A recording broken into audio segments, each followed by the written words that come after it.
सक्षम police times, news 112, सक्षम जनतेचा आवाज। पालघर जिल्ह्यातील वाडा, जव्हार आणि मोखाडा या डोंगरी तालुक्यांमध्ये गेल्या काही दिवसांपासून थंडीचा प्रचंड प्रभाव जाणवत आहे। तापमानात मोठी घट झाल्यानं संपूर्ण परिसर गारठला असून कडाक्याच्या थंडीनं नागरिकांना चांगलीच हुडहुडी भरली।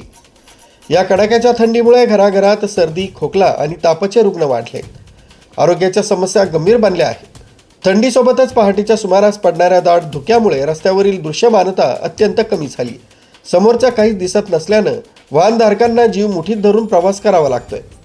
यामुळे अपघाताचा धोकाही वाढला आहे। धुक्यामुळे सकाळी कामावर जाण्याच्या चाकरमान्यांचे आणि वाहन चालकांचे हाल होत आहे।